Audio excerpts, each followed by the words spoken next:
আচ্ছা একটা কথা বলুন তো, কুকুরের লেজ কি কখনো সোজা হয়? সোজা যে হয় না তা আরো একবার প্রমাণ করে দিয়েছে ইউনূসের বাদর বাহিনী।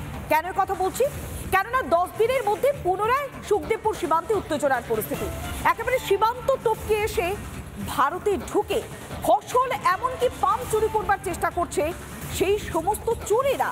আর এরপরে বিএসএফ আর গ্রামবাসীরা এককাট্টা হয়, তারা প্রতিরোধ গড়ে তোলে। বাধ্য হয়ে লেজ গুটিয়ে পালায় সেই বাংলাদেশি চোরেরা।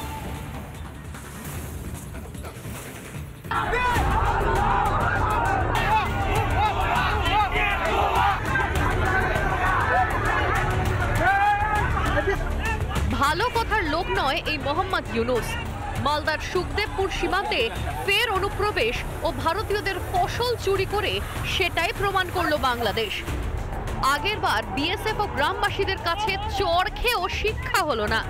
10 দিনের মাথায় ফের মালদার সুখদেবপুর সীমান্তে উস্কানি ইউনূসের উচ্চিংড়ে বাহিনীর। মালদার বৈষ্ণবনগরের সুখদেবপুর সীমান্ত এবং সেই জায়গাতে রীতিমতো একটা অস্থিরতার সৃষ্টি হয়।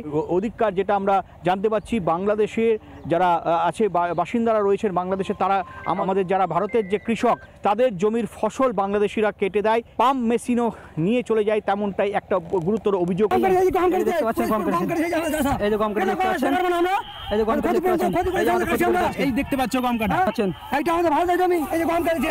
গোটা ঘটনায় বিজেপি ছিল নীরব দর্শকের ভূমিকায়। উল্টে বাংলাদেশি চোরেদের উস্কানোর কাজটাই বেশি করে করছিল ওপারের সীমান্তরক্ষী বাহিনী। ইউনূসের ছিচকে চোরদের বিএসএফ বাধা দিতেই ইট পাটকেল হাসুয়া নিয়ে লম্ফজম্প শুরু করে দেয় জামাতি মৌলবাদীরা।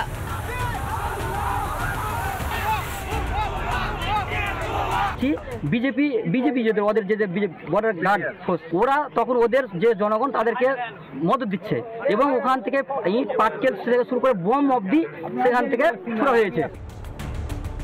আগেরবার রামধোলাই খেয়েও লজ্জা হয়নি, তাই মূর্খ জামাতিরা ফের উঠে পড়ে লেগেছিল অশান্তি বাঁধানোর জন্য। এবারেও চোরেদের ডান্ডা মেরে ঠান্ডা করলো ভারতীয় নাগরিকরা। এপারে ভারত মাতা কি জয় ও জয় শ্রীরাম ধ্বনিতে লেজ গুটিয়ে পালানোর পথ খুঁজছে বাংলাদেশিরা।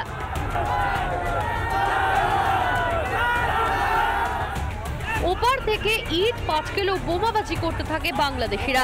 2 বিএসএফ জওয়ান জখম হলেও সীমান্তরক্ষী বাহিনীর পাল্টা তাড়া খেয়ে দেহ ছুট।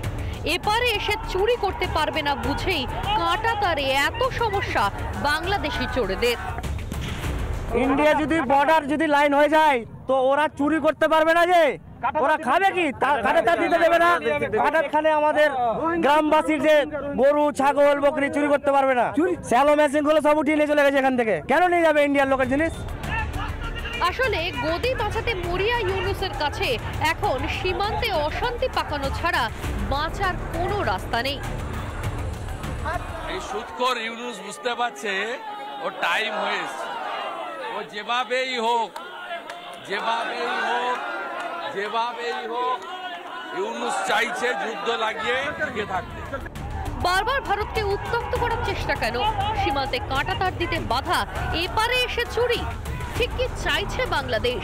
ভারতের সঙ্গে যুদ্ধ? মোহাম্মদ ইউনূস কি জানেন না ছুঁচো মেরে হাত গন্ধ করা ভারতের স্বভাব বিরুদ্ধ? রিপাবলিক বাংলা। নানা ধরনের কন্টেন্ট দেখার জন্য লাইক করুন, শেয়ার করুন আমাদের ফেসবুক পেজ, সাবস্ক্রাইব করুন আমাদের ইউটিউব চ্যানেল। পাশাপাশি অন্যান্য ব্রেকিং নিউজের জন্য অবশ্যই চোখ রাখুন রিপাবলিক বাংলায়।